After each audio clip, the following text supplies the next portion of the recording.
नमस्ते मैडम। अरे आओ सरला, बहुत दिन बाद आई। आना पड़ा मैडम, क्या करूं।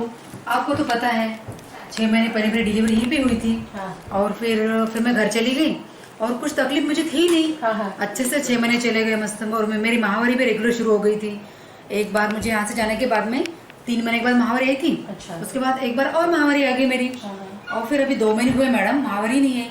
इसलिए मैंने ये यूरिन घर पे चेक की मैंने। ये देखो, इसमें 2 लकीरें आई है। हाँ, ये मैडम मुझे तो बहुत ही टेंशन आ गया। मुझे इतना टेंशन आ रहा है अभी कि अभी आप ही कुछ कर सकते हो मैडम। मुझे तो अभी बच्चा नहीं चाहिए। देखो, मैंने इसलिए तुमको बोला था कि डिलीवरी हुए हुए कॉपर्टी लगाई, तब तुमने नहीं सुना। अच्छा ठीक है, तब तो नहीं लगाई, लेकिन उसके बाद में भी 1.5 महीने बाद में बुलाया था, तभी भी नहीं आई।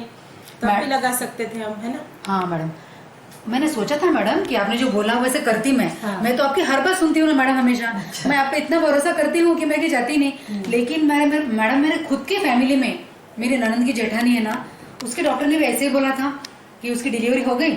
उनके डॉक्टर ने बोला कि अभी तो कॉपर्टी बिठा ले तो तुझे कुछ तकलीफ भी नहीं होगी और बच्चे में गैप भी रख सकते बच्चे में। तो डॉक्टर की सुन के उसने कॉपर्टी बिठा ली थी मैडम। अच्छा। और फिर घर चली गई हो। और फिर 6 महीने बाद जब चेकअप करने गई ना हो तो उसकी कॉपर्टी नहीं मिल रही थी। इतना प्रॉब्लम हो गया ना मैडम वो तब कि सब घबरा गए थे कि कॉपर्टी कहाँ चली गई, कहाँ गई, कहीं अंदर तो नहीं फंस गई होगी कॉपर्टी। बहुत डर गए थे। और फिर बार बार हॉस्पिटल के चक्कर काटना। और फिर बाद में उसको अलग अलग जांच करी, उसको बेहोश करके जांच की, कॉपर्टी देखी कहीं है क्या। और फिर सोनोग्राफी करके भी देखना पड़ा कॉपर्टी के अंदर है क्या। फिर बाद में ये निष्कर्ष निकला, मैडम ने बोले उनके, कि कॉपर्टी शायद कहीं तुम्हारी गिर गई है, अंदर कॉपर्टी नहीं है। तब जाके उनके जान आई कि भाई कॉपर्टी अंदर नहीं है। तो ये वाकया सुन के मुझे इतना डर लग गया ना मैडम कि इसलिए मैंने वो सोचा ही नहीं कॉपर्टी बिठाने का। हर किसी के साथ ऐसा नहीं होता है। पीपी आईयूसीडी के साथ थोड़ा ये प्रॉब्लम है कि जब हम कॉपर्टी डालते हैं उस समय गर्भाशय का साइज थोड़ा बड़ा होता है और धीरे धीरे 1.5 महीने में वो नॉर्मल आता है, तो कभी कभी एक्सपेल होती है। लेकिन जब भी कॉपर्टी बैठाते हो तो 1-1.5 महीने थोड़ा सतर्क रहना चाहिए। जैसे आप टॉयलेट बाथरूम वगैरह गए, तुमको लगा कि गिर गई तो दवाखाने जाओ कि हाँ गिर गई कि क्या, या फिर रेगुलर चेकअप करने बिल्कुल आओ 1 महीने के बाद में कि है कि नहीं कॉपर्टी। लेकिन पीपी आईयूसीडी में एक बार 1.5 महीने का पीरियड निकल गया कि फिर ये प्रॉब्लम नहीं आता है। अच्छा। क्योंकि गर्भाशय नॉर्मल साइज का हो जाता तब तक के। अच्छा। फिर बाद में 1.5 महीने के बाद आपने बुलाया था, लेकिन फिर मैडम मेरा घर के काम और ये सब आना ही नहीं हुआ। और दूसरी बात ये थी कि मेरी बाजू वाली शीला है ना मैडम, उसने भी 2 महीने के बाद कॉपर्टी बिठाई थी। तो उसको तो इतने प्रॉब्लम आए थे ना कॉपर्टी में कि उसको महावारी में बहुत ज़्यादा ब्लीडिंग होना और इतना पेट में दर्द होता था उसके कि 2 महीने तक उसको बहुत ही ब्लीडिंग हुआ महावारी के टाइम पे और पेट में दर्द हो रहा था। तो आखिर में कॉपर्टी निकालनी पड़ी मैडम उसको। तो उसका देख के मुझे तो इतना डर लगे, डर में मन बढ़ गया था कि कॉपर्टी के बारे में तो सोच ही नहीं सकती थी मैं कुछ। शुरू के 2-3 महीने किसी किसी को थोड़ा ब्लीडिंग ज्यादा होना महावारी में या पेट में दर्द होना हो सकता है। उसके लिए टैबलेट आते हैं, वो भी देख सकते कि वो बंद हो रखा है। और एक बार ये 2-3 महीने का पीरियड निकल गया तो फिर नहीं आते प्रॉब्लम ज्यादा करके। और जैसे मैं बार बार बोल रही हूँ कि आप रेगुलर चेकअप को जाओ, आपको जो भी प्रॉब्लम है वो लेके डॉक्टर के पास जाओ। हाँ मैडम, एक और पूछना था। हाँ। कि ऐसे लोग बोलते हैं कि कॉपर्टी लगाई तो उसके बाद अपन कुछ वजन नहीं उठा सकते या फिर ज्यादा काम नहीं कर सकते, या ऐसा कुछ है क्या मैडम? बाप रे, कॉपर्टी के बारे में तो तुम्हारे दिल में दिमाग में इतनी शंकाएं हैं कि पूछो मत। कॉपर्टी के साथ क्या, कोई भी गर्भ निरोधक के साथ आप आपके रोजमर्रा के सारे काम कर सकते हो। वजन उठाना है, गाड़ी चलाना है, जो करना है वो सब कर सकते हो। हाँ, तुमको कॉपर्टी से इतना ही डर लग रहा है तो बहुत सारे और भी मेथड्स हैं, मैं सबके बारे में तुमको बताती हूँ कि वो तुम यूज़ कर सकते हो। जैसे कि ये कंडोम्स हैं, male female condoms, spermicidal gel है, डायफ्राम है, टुडे के बारे में सुना होगा। हाँ, तो ये सब जो है, ये सारे बहुत सारे मेथड्स हैं जो तुम यूज़ कर सकती हो। लेकिन इनके साथ क्या प्रॉब्लम है कि इनके फेलियर रेट थोड़े ज़्यादा है। अब फेलियर रेट ज़्यादा होने के पीछे भी बाकी वजह है, बहुत बार सही तरीके से इसको इस्तेमाल नहीं किया जाता। जैसे कंडोम्स है, बहुत सारे लोग क्या करते हैं, सेफ अनसेफ मेथड के साथ इसको मिक्स कर देते हैं। यानी जो अनसेफ पीरियड है उसमें सिर्फ कंडोम यूज़ करते हैं। लेकिन हो सकता है आपका ओव्यूलेशन उस महीने वो जो है उसको प्रेडिक्टेबल दिन को नहीं आया हो, तो इसकी वजह से गड़बड़ होती है। अब तुम्हारे लिए क्या बेटर है मेरे हिसाब से कि 3 मेथड्स हैं जो दूध पिलाती माँ के लिए आसान और सुरक्षित है। एक तो कॉपर्टी, दूसरा डिपो इंजेक्शन और तीसरा प्रोजेस्टेरॉन ओनली पिल, यानी गोलियों का एक प्रकार है। मैडम इंजेक्शन के बारे में सुना है कि इंजेक्शन लिए तो फिर महावारी, रेगुलर महावारी नहीं आती, और किसी किसी को तो महावारी नहीं आती 7-8 महीने तक। और मैडम ऐसे भी सुना है कि इंजेक्शन अगर लिया और बंद भी कर दिया तो बाद में बच्चे नहीं होते, ऐसे कुछ है क्या? देखो, इंजेक्शन जो है वो 3 महीने में एक बार लेना होता है, तो इसका जो गर्भ निरोधक असर है वो 3 महीने तक रहता है।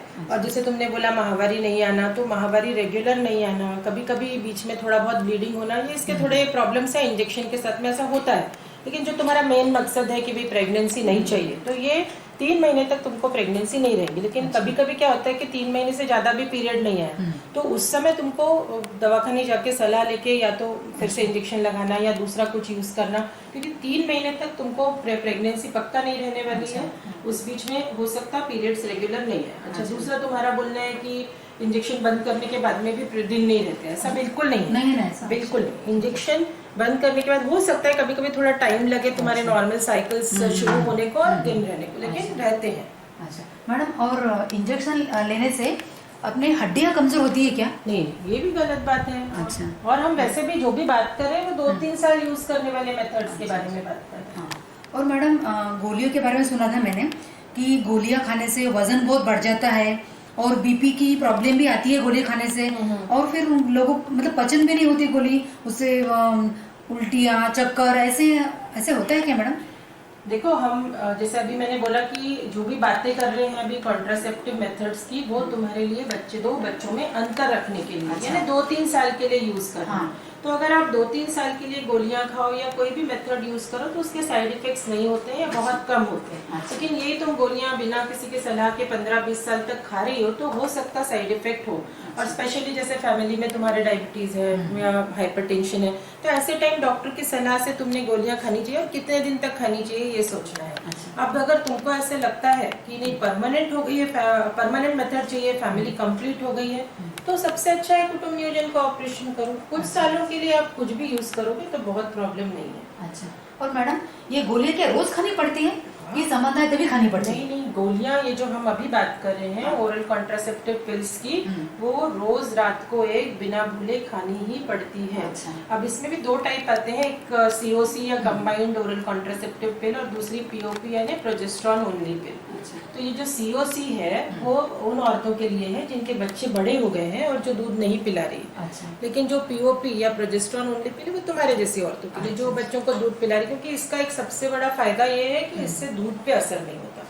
और तुम COC खाओ या POP खाओ, गोली तो रोज रात को एक बिना भूले खाने की ही है। अच्छा। और मैडम एक ऐसी कोई नई गोली आई है क्या मार्केट में कि जो मतलब संबंध आने के बाद भी खाए तो उससे प्रेगनेंसी नहीं रहती? ऐसा मैंने सुना है और टीवी पे देखा भी है मैंने कि एक गोली खा लो और तो प्रेगनेंसी को नहीं रहेंगी, ऐसा कुछ है क्या? देखो, ये इसको इमरजेंसी कॉन्ट्रासेप्टिव पिल बोलते हैं, जो कि इमरजेंसी में यूज करने की है। अच्छा। रोज रोज यूज करने की नहीं है। अच्छा। इमरजेंसी मतलब कि एक आध दिन कुछ बिल्कुल यूज नहीं किया या अनप्रोटेक्टेड हुआ है या कंडोम वगैरह लीक हो गया है, तो ये अगर तुम रोज रोज खाओगे तो इसके साइड इफेक्ट है। अच्छा, तुमने मुझे पूछा था कि मचलाहट, उल्टी वगैरह बहुत होती है, तो ऐसा नहीं है। गोलियां जो आप रेगुलर कॉन्ट्रासेप्टिव पिल्स खाती हो उसके साथ शुरू में हो सकता है थोड़ी मचलाहट हो, उल्टी हो, तो ये रात को सोते समय दूध वगैरह के साथ लो तो वो प्रॉब्लम भी एकदम कम आता है। और इमरजेंसी कॉन्ट्रासेप्टिव पिल ये इसकी जगह नहीं रह सकती, वो सिर्फ इमरजेंसी के लिए है। अच्छा, धन्यवाद मैडम, आपने बहुत अच्छे से बताया, सारी इन्फॉर्मेशन बताई आपने सारे कॉन्ट्रासेप्टिव के बारे में और मेरे मन की शंका ही दूर कर दी आपने। मैंने तो इतना कुछ सुना था कॉपर्टी के बारे में, इंजेक्शन के बारे में, कि मैं बहुत ही घबरा गई थी कि क्या यूज करना क्या नहीं करना, और ये सब सोच लोगों का सुन सुन के मेरा ये हाल हो गया कि मुझे प्रेगनेंसी रहेगी। तो बहुत बहुत धन्यवाद कि आपने सारा इतने अच्छे से बताया मुझे। तो मैडम एक और पूछना था कि अभी अगर अभी ये अबॉर्शन करके तुरंत बाद कॉपर्टी बिठा सकते क्या? अगर तुम धुलाई करती हो तो तुम उसके साथ इमीडिएटली बिठा सकती हो कॉपर्टी, लेकिन अगर कम दिन हुए और तुम गोलियों से गिराना चाहती हो तो उस समय तुमको ज्यादा बेटर है कि एक पीरियड आने देना पड़ेगा और उसके बाद फिर तुम कॉपर्टी बिठाओ। ठीक है, तो मैडम अभी आपको जो ठीक लगे वो मेरा कर दो एक बार आप, और मुझे यहाँ इसमें से निकालो, और अब मैं इसके बाद में आपका जो बोलेंगे वो सुनूंगी। बिल्कुल, वो तो अभी जिसका तो हम करेंगे ही, लेकिन और एक मेरी सलाह है तुमको कि इसका उसका सबका मत सुनो, कोई भी अपने मन से मतलब मत निकालो। जितनी भी मन में शंकाएं हैं वो शंकाओं के समाधान के लिए डॉक्टर के पास आओ, डॉक्टर की सलाह मानो और फिर काम। एकदम सही कहा मैडम आपने, बहुत बहुत धन्यवाद। वेलकम।